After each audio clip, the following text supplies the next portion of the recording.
image optimization, and then I'll show you a systematic scan with stills and videos, and show you how to look at the torus and the posterior compartment, and then a quick report and some take-home messages.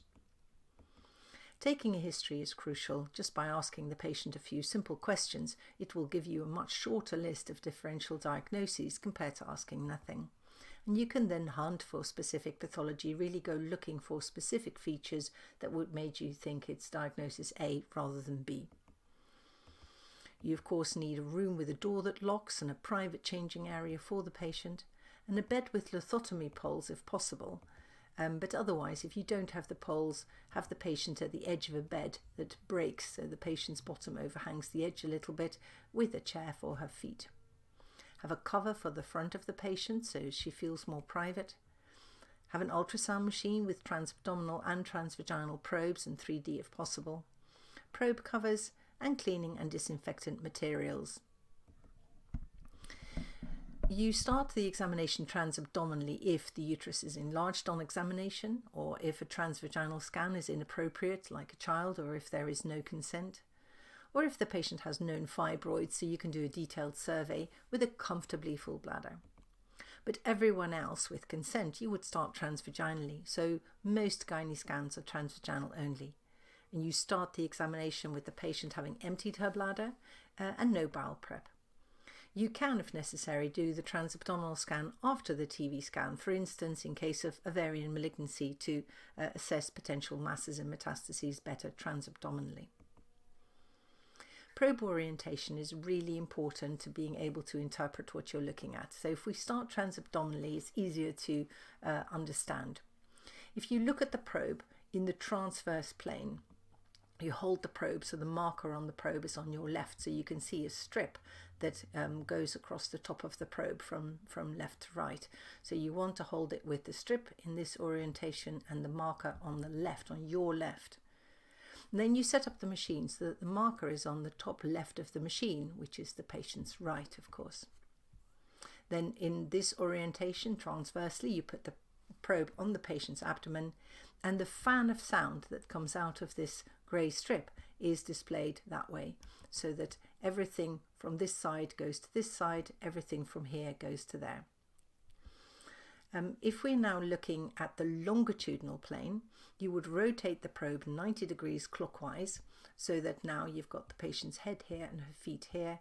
The marker is now on the upper side, not the lower side, and if you now look in this plane, the fan of sound here is displayed by this. From the marker side goes to the marker side, from the other side goes to the other side, so that if you imagine a patient lying down under your screen with her head at the marker end and her feet there, that's the orientation in the longitudinal plane. So just to show you that again, this is a not transabdominal scan because you can easily see the grey strip that's at the top of the probe. You have your marker on the patient's right, you have the marker on the machine on the patient's right, and then the fan of sound that comes out of the probe is displayed. Everything from the marker side to this side, everything from the other side to this side. So the patient's right will be here and the patient's left will be here. You then go to the longitudinal plane by rotating your probe 90 degrees so that the marker is uppermost at the head end, and then the fan of sound that comes out at the marker end of the probe, it comes to this side and at the other side here. So it's just like the patient is lying down underneath your screen. Transvaginal, it's just the same, but you can't see the grey strip on the tip of the probe so clearly, but if you really look, you might see it, but otherwise look for where the marker on the probe is. So you look at the TV probe in the transverse plane so that the marker on the probe would be on your left side or on the patient's right if you prefer. And then you set up the machine so that the marker is on the same side, so it's on the patient's right,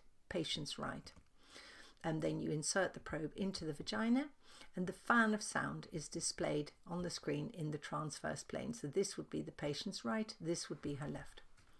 If you're now with the transvaginal probe, rotate it 90 degrees clockwise, so now the marker is on the top of the probe, the upper side toward the head, then the fan of sound is displayed on this way on the screen. So everything from the marker side goes to the marker side, everything from the other side goes there. So again, it's like the patient is lying down underneath your image with her head here and her feet here. Normally though, you would start the transvaginal scan with the marker on the top. You wouldn't go for the transvaginal view first. You'd have the marker there, you'd insert your probe, and immediately you'd have the head end here and the feet end there. So just to show that again, in the transverse plane with a transvaginal probe, the fan of sound comes out this way and it is displayed marker to marker side, other side to other side. So in a transverse plane, this is the patient's right, this is her left.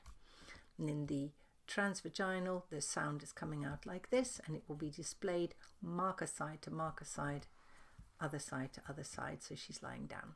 So the image that appears when you're looking at a patient like this, you'd have the bladder at the front, you'd have the uterus behind, the vagina there, and bowel there. So in the longitudinal plane, this is what it looks like. You see the marker is on the top left hand side there. This is the anterior wall of the uterus, this is the fundus, and this is the posterior wall. And you can imagine that she's lying down just underneath there. So this is the cervix and this is the uterus. But in the transverse, again my marker is there, this is the patient's right and that's her left, and this is the transverse view through the uterus.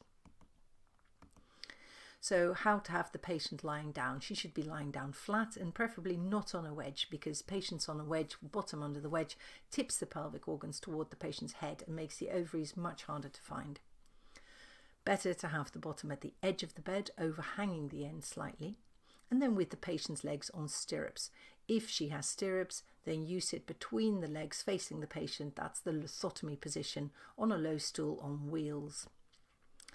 If you don't have lithotomy poles, have her feet on a chair, and you now need to sit to the patient's right, and this is harder on your right shoulder, but if you don't have lithotomy poles, you don't have them. And I like to have the bed relatively quite high with sides up so they can't fall off, so the patient is level with your upper abdomen. And then you hold the probe with your right hand and use your left hand to control the machine. I like the room quite dark so I can see the screen better, but I have at least one light near the patient. Cover her for privacy and use plenty of gel on the outside of a covered transvaginal probe. You don't need to put extra on the inside or on the outside, just plenty of gel. And then gently, gently, gently is the main thing I'm going to say about this. Explain what you're going to do and make sure your patient is consenting to it. Make sure her name is correct on the screen. Warn patients in advance that if you're quiet, it just means you're concentrating. And what I always say is, I'm so sorry, but I can't talk while I scan, because I literally can only do one thing at a time. The next instruction I give is, please put your arms by your sides, let your bottom sink into the bed, and let your knees go floppy. And this works every time. And then you can gently and slowly insert the transvaginal probe. You angle it at about 45 degrees backwards toward the sacrum, following the line of the vagina. Now you'll be in the longitudinal plane, so you have your marker on the top side of the probe and you orientate your image accordingly. If it's difficult to insert the probe, reassure the patient, make sure she's still consenting to what you're doing, and put extra lubricant on the outside of the probe. Don't say relax, because it means absolutely nothing, but say again, put your arms by your sides, let your bottom sink into the bed, and let your knees go floppy. Encourage the patient to take some nice slow deep breaths, and then gently press with the probe after each second or third deep breath. And use gentle pressure toward the sacrum with a little bit of axial rotation to left and right, a bit like doing half of a corkscrew. And don't press hard, because the muscle resistance may suddenly give. And stop if the patient's in discomfort or if there's a suggestion that consent has actually been withdrawn. You can always stop and try a transrectal scan if the patient is happy with that, or transabdominal, or offer to rebook the patient for another day or with another clinician. During the scan, watch the screen all the time and the patient's face regularly. Carry out the systematic scan and then at the end, gently assess for mobility and tenderness. And take representative views as annotated stills and video clips. And be slow and gentle, that's the most important thing.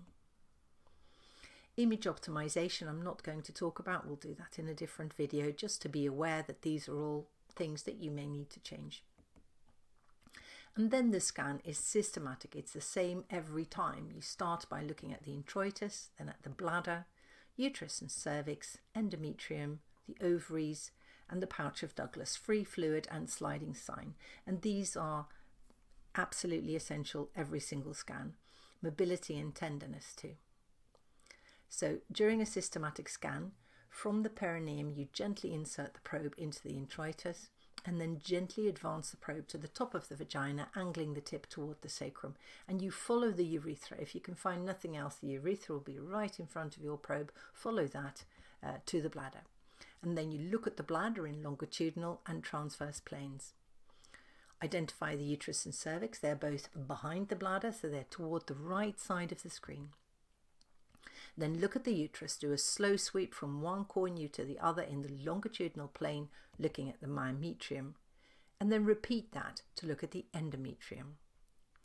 Now move the tip of the probe slightly backwards toward the patient's sacrum to look at the cervix, and examine this in sweeps in the longitudinal plane. Now rotate your probe 90 degrees anti-clockwise, and you're now in the transverse view. Sweep in the transverse view from cervix to uterine fundus and come off the top to make sure there's nothing pedunculated there. And then in the transverse plane, slowly sweep down to include the cervix again. I go back to the longitudinal plane to find the ovaries. So in the longitudinal plane, I look at the fundus and I aim the tip of the probe at the uterine fundus. And then, keeping my elbow still, I move the probe laterally along a horizontal line from the uterine fundus, and then just at the end slightly externally rotate my hand, whether I'm doing the right or the left side, slightly externally rotate my hand, and then you will get a view of the internal iliacs. This is the view you'll get, and this is a nice landmark of the vessels and the ovary just in front. If you can't find the ovary in this plane, then try the transverse plane. Get a transverse view of the uterine fundus, move the probe laterally along a horizontal line with the fundus, following the ovarian ligament, while slightly going up and down, up and down, up and down like a mermaid swimming, and then dip down slightly laterally to see the ovary. And this is a view that you would get of the ovary seen in the transverse plane. Sometimes you can see a circle of the internal iliac vein, but you can't always, so there's no landmarks to see. And sometimes you might need to gently press with the left hand on the abdomen to displace bowel and reveal the ovaries. And then lastly, in the longitudinal plane, you'd look at the pouch of Douglas. So you tip the tip of the probe backwards to look behind the cervix. So if we start by looking at the introitus, you place the probe on the perineum, so the probe is just here, and you orientate yourself. Be sure that the marker on the machine is there and that the marker on your probe is uppermost. And what you'll see is you'll see the urethra, and then behind that is the vagina, and behind that is the anal canal. Very slowly insert the probe. It will go in this way with the anterior vaginal wall here and posterior there, and you can just follow the urethra until you get to the bladder. Do it very gently, watching the screen all the time. And then you'll probably be in the anterior fornix. So again, this view here is urethra and bladder. And you need to comment on whether there's any residual volume in the bladder after emptying, and whether the bladder wall itself is normal. And you can look again at the bladder at the very end of the scan, because there'll be some urine in there by then. So inserting the probe, we have the urethra here. This is going to be bladder, anterior vaginal wall, posterior vaginal wall. This is the vagina, and then here is the anal canal. So we'll see what that looks like. You can see as we're going down, we're stretching with the anterior and the posterior vaginal walls until we're onto the cervix. Anterior wall, posterior wall, then this is the cervix and the uterus. Ignore that. There's the bladder. That was a bit of endometriosis. So that's inserting the probe, looking all the time. Look at the bladder. So what we're going to see is the urethra. We're going to see the bladder. That's a ureter coming into the bladder, and that's a bit of uterus. So we're now going to go from side to side on the uterine bladder, looking for any abnormalities. And you can often see, like there, you can see the ureters come into the bladder. That's one ureter coming into the bladder. We're in the longitudinal plane, sweeping from side to side. And there is the other one. So looking at the bladder. And what you might see, this is the ureter as it's entering the bladder. You can see vermiculation. This is completely normal. You can see how the urine is entering the bladder at the trigone. And this is a transverse view of the same thing, just to show you. This is the right ureter, and this is the left ureter. You can see with a bit of colour Doppler that she's well hydrated. So when you're going to take some stills, this is a still of the uterus. So you need to say whether the uterus is anteverted or retroverted or axial, and if there's any fibroids or adenomyosis. So you can see this is the cervix, this is the anterior wall, fundus, posterior wall, and this is the endometrial cavity. So the position, this is anteverted with the uterus tipping toward the bladder. This is retroverted with the uterus tipping away from the bladder. This one is anteverted and retroflexed, and you see that when there are posterior adhesions pulling an anteverted uterus backwards. And this is axial, which is quite common in older patients where the uterus is in a straight line with your sound waves, so it's sometimes slightly harder to get a good view axial. So we're now going to look at the uterus in the longitudinal plane. I'm going to sweep in this plane from cornu to cornu. So you can see there's the cervix, this is anterior wall, posterior wall, and I'm just going from one cornu to the other. And you might want to repeat that a few times, particularly if there are some abnormalities. And you can see the cervix is just there with the cervical canal. So in the longitudinal plane, you would take the length. Normally what I do is I aim for fundus, and then I go to about there where the angle changes, and I measure the cervix as part of the uterine length. So I'd have to take a second view here, and then at 90 degrees to this line, I'm going to do the depth. So this is the length and the depth. Then I'm turning my probe 90 degrees anti-clockwise, so the marker is still here, and the marker would be on this side on the probe. Patient's right, patient's left, and at the widest part, take a width. Now I'm going to show you in the transverse plane from cervix to fundus. It's just another way of looking at the uterus. There's the cervix, and there is the uterine fundus. You can see that the endometrial cavity was very slightly splayed, so we'll just do that again. From cervix in the transverse plane, following the endometrial cavity to the very fundus, and then back down again. So we've seen the uterus in two planes now. Then I'm going to look at the cervix. So what you can see, my probe is here in the anterior fornix, and this is the anterior bit of cervix. This is more or less the internal os. This is the cervical canal. You can just see the posterior vaginal wall there too. So you need to look at abnormalities in the canal as distinct from abnormalities in the stroma. I always put colour on just to make sure I'm not missing a lesion in the stroma with abnormal vascularity, or missing a feeder vessel in the canal. I'm going to look at this cervix in the longitudinal plane from side to side, just as though it was a uterus. And this is the posterior vaginal fornix, and you can see that my probe is in the anterior fornix. There's a bit of cervix, a bit of vagina just behind there. So we're in the anterior fornix, and I'm going to sweep from side to side in the longitudinal plane. So that's the cervix. I'm getting to see it very clearly, make sure there's no abnormality there. Next, I'm going to look at the endometrium. So again, it's a longitudinal view of the uterus. The internal os is about there. You can see that where the bladder attaches, that's about the internal os. And then this is the endometrial cavity. And so what I need to do is measure the endometrial thickness from outer to outer at right angles to the uterine length.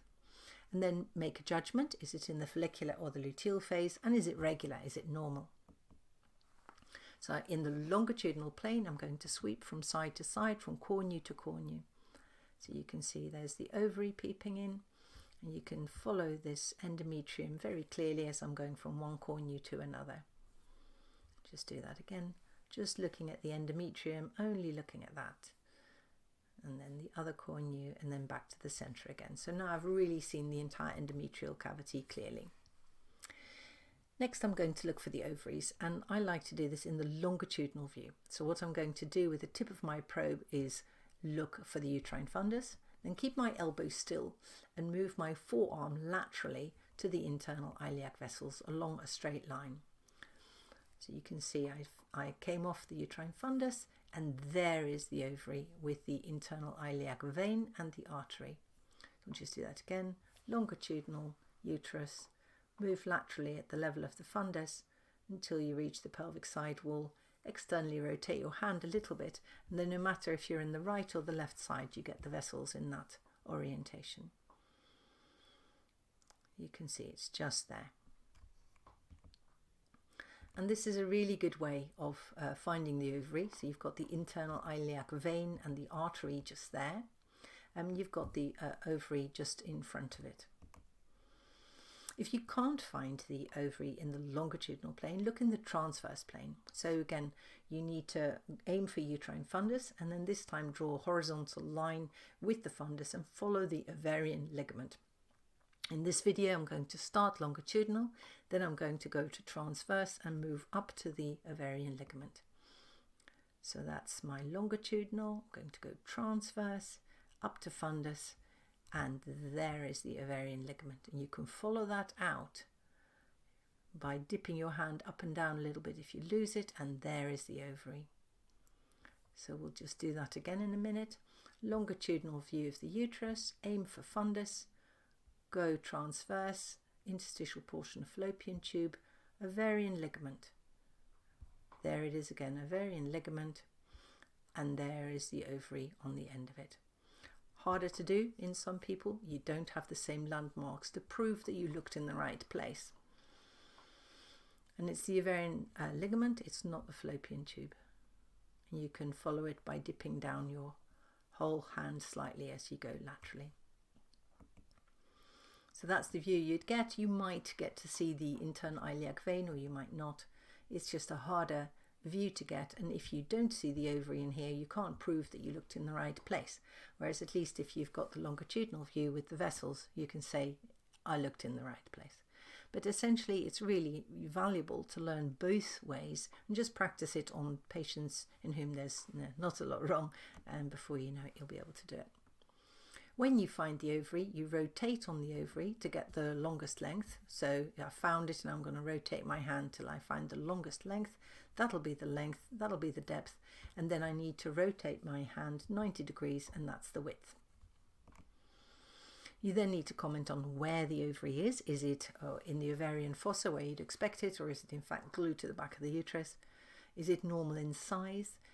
Is it active, or is there atrophy? Are there follicles, particularly if you're doing a fertility scan or thinking about polycystic ovaries? Is there a cyst or a mass, and how mobile is the ovary?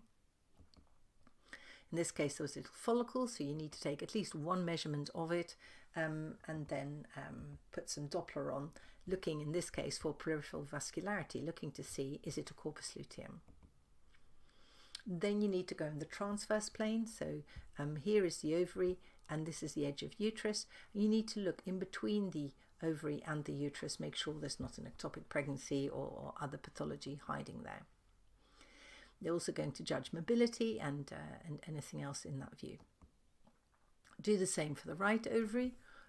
This is the longest length, and that's therefore the depth. You rotate at 90 degrees to get the width. And again, you assess whether there's anything between the uterus and the ovary, if there's anything in here that's not normal. And you need to judge whether the ovary is mobile. You may need to put your left hand on the abdomen with the right hand obviously holding the probe. And this is a supermobile ovary, and it's very easy to see. Most ovaries are not as compliant as that. A good time to judge mobility and tenderness is at the end of the scan if somebody is tender. If they're not noticing anything at all, then you can judge it, mobility at any rate, at this stage. And sometimes, particularly if there's fluid in the pelvis, something else pops up, and that's the fallopian tube. That's a normal looking fallopian, that's a bit of bowel, normal looking fallopian tube. So you can see these sometimes, but usually only the fimbrial end. And then look at the pouch of Douglas. You haven't finished just because you found the ovaries. Again, we're in the anterior fornix. This is the anterior cervical lip, posterior cervical lip. This is the back of the cervix. And you need to look for free fluid in the pouch of Douglas, and also look at the sliding sign.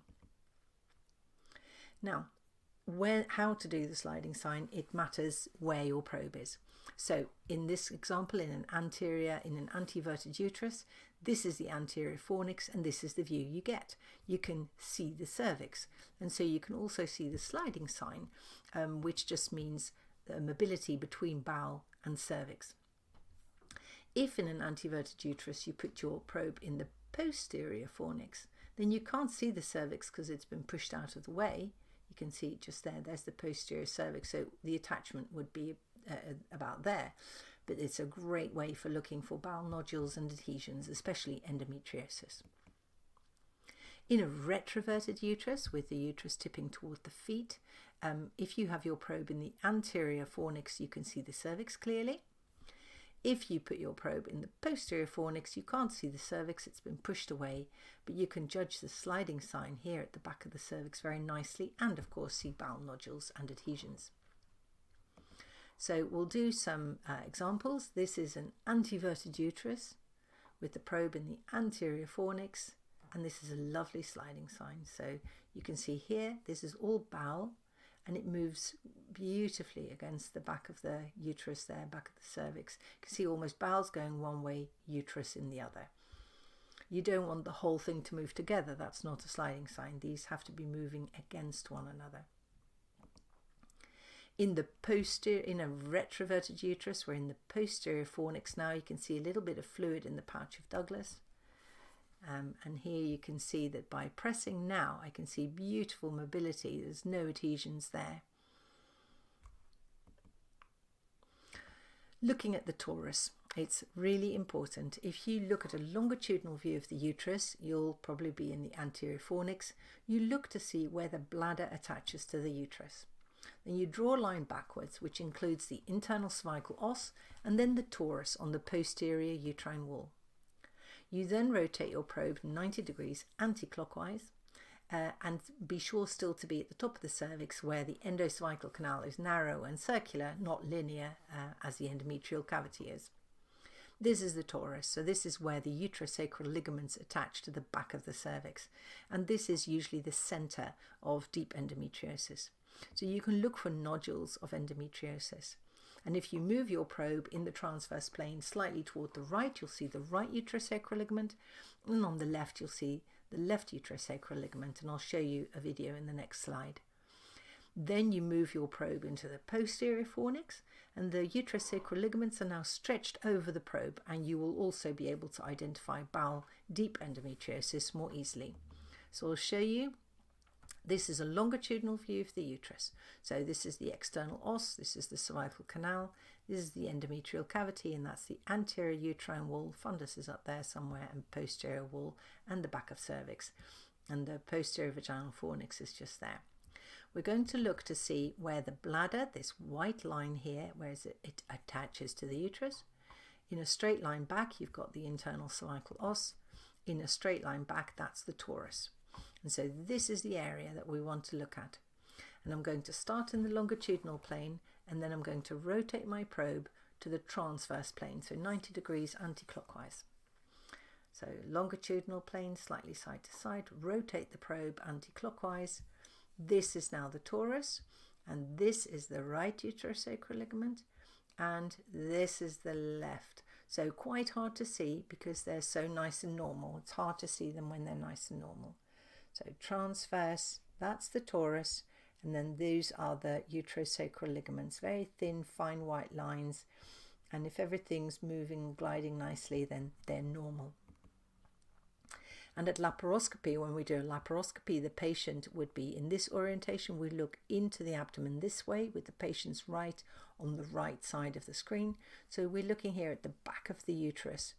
This here is the torus, and this is a uterosacral ligament, the right one, and this is the left uterosacral ligament, and where they join onto the cervix is here, and this is where you get endometriosis. And this is the pouch of Douglas. You can see there's nothing wrong there. Back of uterus. So if you remember that picture, this is a retroverted uterus. It's tipping toward the patient's feet. Here you can see the pouch of Douglas with a little bit of free fluid. My probe is in the posterior fornix, and you can see some dark vagina. Then you can see white. This is peritoneum. And then in a minute in this fluid, you'll see a normal uterosacral ligament. And as I press harder with my probe, that uterosacral ligament becomes blended onto the peritoneum. So that normally when you're in the posterior fornix, the white line you see is a combination of peritoneum and uterosacral ligament. So let's have a look. That's the uterosacral ligament. Now it's being stretched over the posterior vaginal fornix. And there I'm letting go again. So it's free fluid. That's the uterosacral ligament being pressed onto the posterior vaginal fornix and then letting it go again. So it just proves to you that there are two different ways of looking at the uterosacral ligaments. One is in the transverse plane at looking at the torus, and one is in the longitudinal plane with the probe in the posterior fornix, stretching that ligament up and over. Next thing, we're going to look at the posterior compartment. So what you need to do is put the probe in the posterior fornix, because as we've shown, if it's in the anterior fornix, you can see the cervix, you can see the sliding sign, but you're not going to see what's behind there very clearly. To do that, you need to put your probe in the posterior fornix, both for an anti and retroverted uterus. You now can't see the cervix, but you can see bowel nodules and adhesions. So how to do that? Here is my probe in the anterior fornix. This is the anterior bit of cervix, posterior. This is the external os. This is the posterior vaginal fornix here, posterior vaginal wall. And here more or less is the internal os. So this is the cervical canal. And this dark is just a bit of mucus within the cervical canal, making everything so clear. So what I'm going to do, I'm going to start my scan in the anterior fornix, then withdraw the probe slightly, angle the tip of the probe backward toward the sacrum, and then gently insert it into the posterior vaginal fornix to have a look at this area in more detail. So here's the video. You can see the posterior vaginal wall really nicely. I'm taking the probe out and now gently reintroducing it a bit. Posterior vaginal fornix, and now I'm in the posterior fornix with a little bit of fluid in the pouch of Douglas. So we'll just repeat that one again in a moment. There, it's coming out again. So we start in the anterior fornix. We're going to withdraw the probe slightly into the vagina, backwards a little bit, and then I'm going to tip my probe backwards to the patient's sacrum, tip of the probe toward the sacrum, and then very gently introduce it into the posterior fornix. And all the time I would be saying things like, let your bottom sink into the bed and let your knees go floppy, because if the patient doesn't relax her muscles at this point, you will not get the probe in the posterior fornix. And you need to be super gentle. It doesn't have to hurt, it really doesn't. When you're in the posterior fornix, you can see a little bit of free fluid. This is the posterior vagina.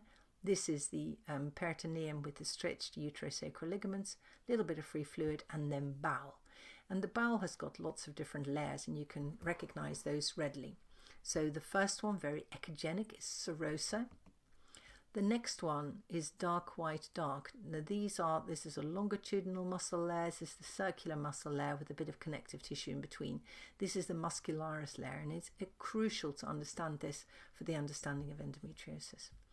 Then here we've got submucosa and mucosa together, all hyperechoic, white.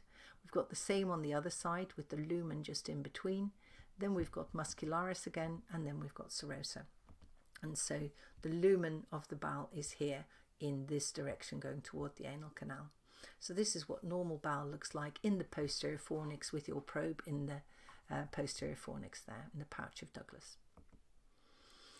So a systematic scan took in the bladder, the uterus and cervix, the endometrium, the ovaries, pouch of Douglas, looking at free fluid, sliding sign.